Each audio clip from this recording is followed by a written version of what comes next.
Yan, BP Sara, sabi dito sa report ng Abante News, BP Sara nanguna sa presidential survey. Chinik natin kung sino nagpa-survey. Buti ka niya ba yan na buhay dyan sa pagpapublish ng ganyang uri ng mga survey? Kami, pag nag-publish kami niyan, magagamit mo lang. At ito ay hanap buhay. Siguro, ang aking reading mga kababayan, ginagawa nila ito to support the narrative ni Sara Duterte. Gusto siyang iwalis, gusto siyang walisin kasi lagi siyang nangunguna sa mga presidential survey. Halata mga kababayan na mind conditioning to support the narrative na ang rason mga kababayan kung bakit si Sara gustong ipa-impeach daw, direktang inaakusa ni Sara Duterte yung ating Pangulo sa interview ng RT 2028 presidential election. Kasi ang kakandidato si Martin Romualdez. Yan mga kababayan ang paulit-ulit nila. Nagbabagang mga balita at pagtalakay sa mga isyu ng lipunan. Bulsa! Opinyon, banat at paglalantad sa katotohanan. Bulsa! What you see is what you get. You decide. Hello mga kababayan, si Dante Maravillas, Bicolano vlogger, broadcast journalist from Albay. So pag-usapan natin itong inilabas na naman po na survey ng Tangere na ang sabi mga kababayan, mataas number 1 si Sara Duterte sa presidential survey. Yan, BP Sara, sabi dito sa report ng Abante News, BP Sara nanguna sa presidential survey. Chinik natin kung sino nagpa-survey, kung anong survey firm ang nag-survey, nangunguna si Sara. Tangere po, yung survey firm ni Malutikia. Si Malutikia mga kababayan, noon propagandista, noon supporter ng mga Duterte. Lokohin mo malo ang lilang mo. Kaya pala, ang nag-carry lang mga kababayan, iwan ko kung chineko kasi yung mga broadsheets. Ang nag-publish lang yung Abante News Online. Chineko yung mga malalaking periodiko, national broadsheets. Hindi man po pinatulan yung survey ni Malutikia. Parang alam na nila. Buti ka niya ba yan na buhay dyan sa pagpapublish ng ganyang uri ng mga survey? Kami, pag nag-publish kami niyan, magagamit mo lang. Hindi pinatulan ng mga national dailies mga kababayan. Iwan ko sa, kasi hindi naman ako na nakapanood. Kuha na lang po ninyo, mga kababayan, kung napanood ninyo sa GMA News, TV5, or sa ABS-CBN, sa TV Patrol, ni-report na may latest survey na lumalabas, nangunguna bilang presidential candidate sa 2028 si Sara Duterte. Kasi wala na akong time na manood. Mga kababayan, busy din tayo sa ating hanap buhay. At saka, sabi nga natin mga kababayan, yung magpa-survey ka ngayon, nonsense po. Ako ang tingin ko, kasi imagine 3 years before the presidential election, ngayon lang ito nangyari. Mga kababayan, na ka-election pa lang, hindi pa nga nakakaupo yung mga bagong elected officials. May pa-survey na naman para sa eleksyon. So halatang halata mga kababayan, talagang pilit na pilit. At ito ay hanap buhay. Siguro ang aking reading mga kababayan, ginagawa nila ito to support the narrative ni Sara Duterte. Gusto siyang iwalis, gusto siyang walisin kasi lagi siyang nangunguna sa mga presidential survey. Ako tingin ko, bayad itong survey, bayad pa itong publication. Advertisement ito mga kababayan. Nanguna na kaagad si Vice President Sara Duterte sa bagong labas na 2028 Presidential Survey. Sa inilabas na datos ng Tangere, nanguna si Duterte na mayroong 35%. Sumunod naman si dating Vice President Leni Robredo na mayroong 19%. Samantala, nasa ikatlong pwesto naman sa Presidential Services si Senador Bongo na mayroong 13%. Sigo naman yung nanguna rin sa 2028 Vice Presidential Survey na may nahakot na 38%. Wala na nga pong sumunod. Yun lang mga kababayan. Dati, yung pinalabas na una, may 6% na nakuha si Martin Romualdez. Inalis na din sa balita. Halata mga kababayan na mind conditioning to support the narrative na ang rason mga kababayan kung bakit si Sara gustong ipa-impeach daw, ang direktang inaakusa ni Sara Duterte yung ating Pangulo sa interview ng RT, Russian television, na gusto daw siyang ipa-impeach ni PBBM para mawala siya bilang kandidato kasi frontrunner siya sa mga surveys. So gusto siyang mawala sa landas ng mga kandidato sa 2028 presidential election kasi ang kakandidato si Martin Romualdez. Yan mga kababayan ang paulit-ulit nilang narrative. para pagtakpan ang mga kasalanan ni Sara na nakasulat sa 7 articles of impeachment laban sa kanya. Huwag kami mga kampo ni Sara Duterte. Hindi ninyo mabibilog yung aming isipan. Hindi ninyo mabibilog ang isipan ng mga mamamayang Pilipino. Kaya hindi na pinatulan ng mga major news organization. Abante News Online lang po yung nag-carry. At malamang, bayad mga kababayan yung artikulo. Bakit ko alam mga kababayan ang ganitong gawain? Sabi ko sa inyo, galing ako sa mainstream media. Hindi lahat ng balita po dapat ninyong paniwalaan kasi maraming mga balita nakakontrata. May kontrata. Nakalagay yan sa mga major newscast pero may kontrata. News form anya yung promotion na gawin ninyo para hindi alata ng mga mamamayang Filipino. Pero may arrangement siya mula sa may-ari ng media organization tapos yung kliyente. So, paid advertisement in news form.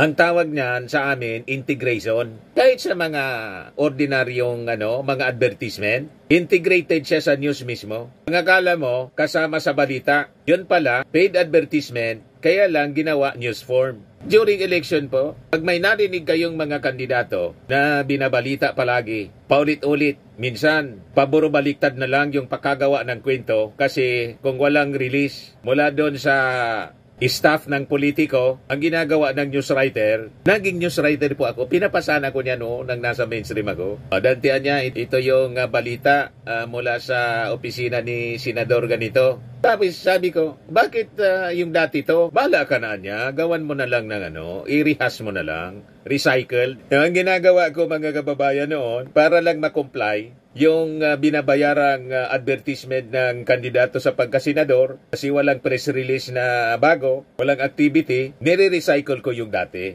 Yung sentence na nasa huli, yan ang nilalagay ko sa unahan ng balita. Tapos, yung nasa gitna, nasa huli. Para hindi balata, mga kababayan ng mga tagapakinig na walang bagong kwento. Pag walang kwento sa media mga isabihin ko na sa inyo, ang media po, pag walang kwento, kailangan mong gumawa ng kwento. Kasi pag walang kwento, na maririnig yung mga tao, or mapapanood yung mga tao, ano pa yung hanap buhay ng mainstream media? Nabubuhay sila sa kwento. Kaya may mga advertisement, mga public affairs. Kaya kailangan may controversy. Kailangan may kwento. Tuwang-tuwa sila pag may kwento kasi yun mismo yung produkto ng media ang magkwento. Naintindihan na ninyo? Kaya itong sinasabi ko sa inyo, huwag basta nagpapaniwala dito sa mga survey. Sigurado mga kababayan, ganon ang sitwasyon kasi unang-una napakatagal pa. Katatapos pa lang yung eleksyon. Hindi pa nga nakakaupo yung mga elected officials na bago at re-elected. Pagkatapos may pa-survey agad. Ano ang ibig sabihin nun? Kaya hindi na pinatulan ng ibang mga news organization kasi tingin nila magagamit lang sa propaganda ni Malutikiya ng Tanggiri. Di jackpot niyan si Malo. Unless siguro si Malo nag-share din doon sa ibang mga media organization. Pero ang ginawa niya parang isa lang, selected lang, yung friendly sa kanya. Abante News Online na baka pick upin din ng ibang mga news organization yung aking pa-survey. Bistado ka na namin. Kasi nga po, karamihan sa mga pa-survey, may nagko-commission po kasi nagsisweldo sila. Negosyo nila yan. May pinapasweldo silang mga tao para mag-conduct ng survey. At doon sa mga PR firm, that is irregular, hindi man yan mali sa kanila. Kaya nga PR firm, ang trabaho ng PR firm, mag-promote ng produkto, mag-promote ng tao, lalo na sa politika. Kung ang kliyente mo politiko, i-promote mo sa pamamagitan ng mga strategy tulad ng mind conditioning using survey. So yan, pinapaliwanag ko po sa inyo kasi that is the reality. Baka kasi mabilog yung isipan po ninyo nitong mga labas na mga survey. Huwag paguguyo. Di ba pa? Lalo na dito po sa impeachment ni Sara. Malamang sa mga susunod na araw, pag nasimula ang impeachment, o kahit hindi, kasi may mga efforts to dismiss, maglalabas sila ng mga survey na majority ng mga Filipino po opposed to the impeachment trial, supporting the dismissal. Huwag na kayo magtaka. Nangyari na yan noong 2000, December 20, 2000, sinulat ni Maritzo Villanueva, Philippine Star. Ano sabi dyan? Pulse Asia Head admits Abintahado paid 620,000 pesos for impeached survey. Kaya sabi dito, this was a news article of the Philippine Star in December 10, 2000 regarding the impeachment of former President Joseph Estrada. The chairperson of Pulse Asia, Professor Felipe Miranda, admitted to receive 620,000 from the presidential advisor Robert Abintahado to conduct Pulse Asia survey that showed President Estrada's public acceptance, trust rating going up amid his impeachment trial. So sabi dito, as a caution, next time you see a survey from any research company, better think twice before believing.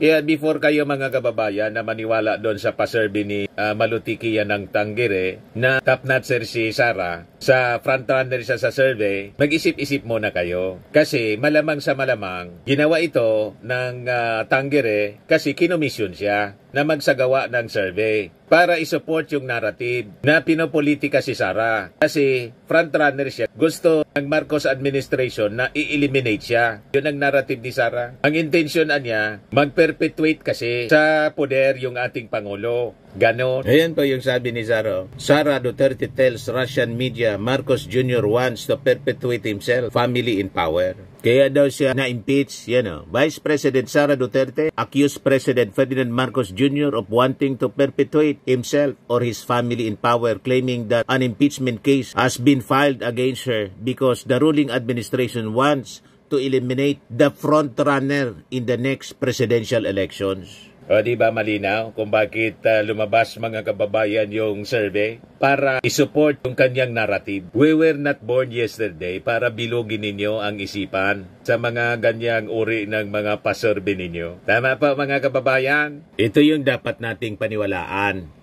Philippine Seeds Drug War Case to ICC due to destroyed evidence. Sabi yan mga kababayan ni Boying Rimulya, DOJ Secretary. So sabi dito sa balita ng Inquirer, driven by the significant challenge of destroyed or absent evidence, the Philippine government has chosen not to pursue the war on drugs cases and let the ICC take over, sabi po ni Justice Secretary Crispin Rimulya. Rimulya acknowledged the challenges faced the local justice system. And in fact, yun po ang dahilan kung bakit yung mga pamilya ng biktima, hindi sila nag-file ng kaso sa local court. Kaya walang ibang dapat sisihin mga kababayan. Paulit-ulit na natin itong dinidiscuss. Kasi paulit-ulit nilang sinasabi na dapat dito daw, sana dito na lang kinasuhan si Digong. Mali na kinasuhan siya sa ICC. Kasalanan ninyo na nawala ng tiwala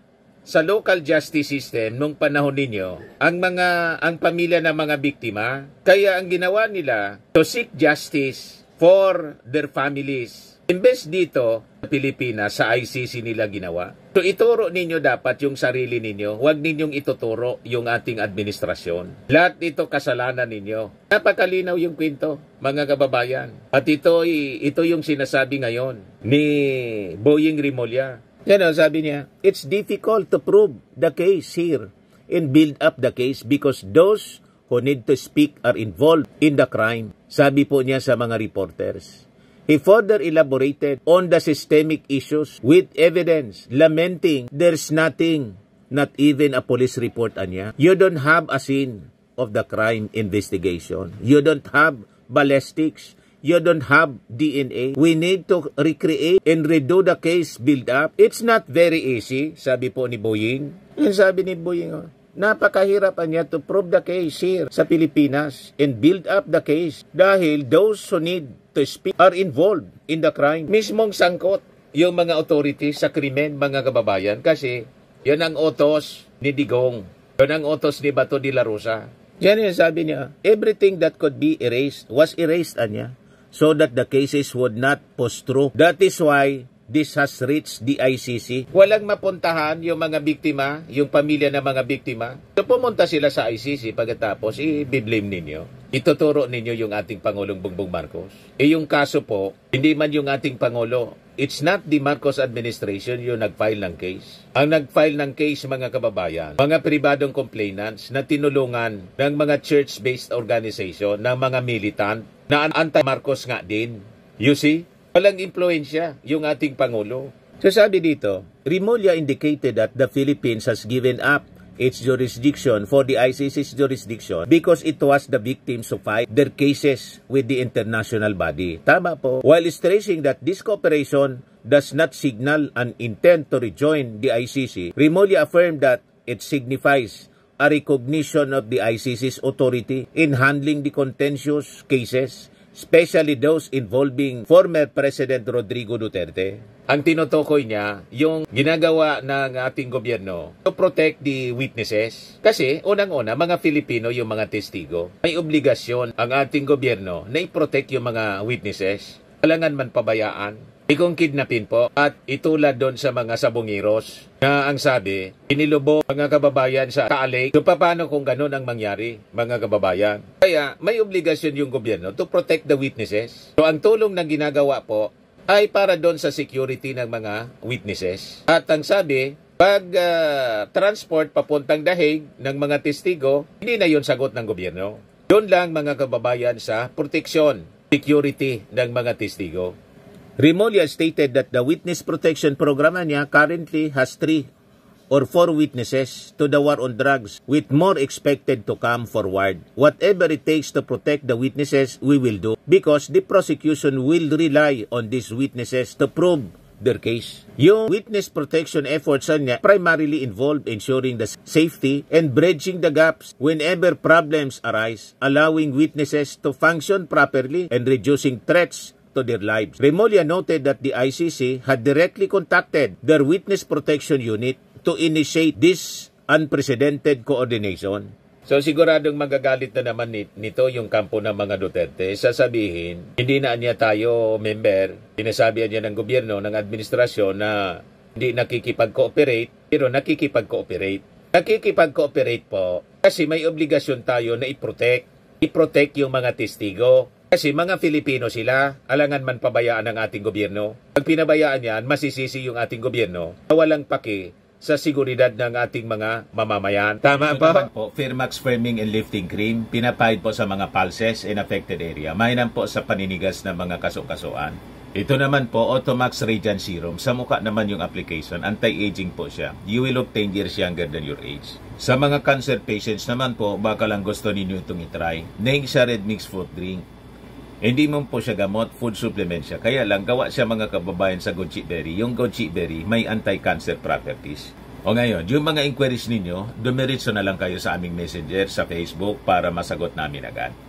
Ayos pa? Ayos na ayos niya, Mr. Maravilla. But anyway, ito po pala yung aming bagong product na binibenta online. I am worldwide amazing pure organic barley powdered drink mix from Australia. Negosyo to ng aking anak na architect entrepreneur Riz Maravillas. Ayan po. Kontakin na lang po ninyo siya, Riz Maravillas on Facebook. Ang mga health benefits niya, boost immunity, improves digestion, enhance energy levels, packed with antioxidants, prevent cancer. Sa mga nagana po ng malinis and spacious fitness gym, pumunta lang po kayo sa aming Colossal Fitness Gym. May Grab car rental din po kami. Ito naman po yung bago naming product na binibenta online. Eye Glow Serum, whitening po siya. Tingnan ninyo yung epekto sa aking anak na architect before and now. Yung mga inquiries po ninyo, dumiretso na lang kayo sa kanyang Facebook account, Riz Maravillas.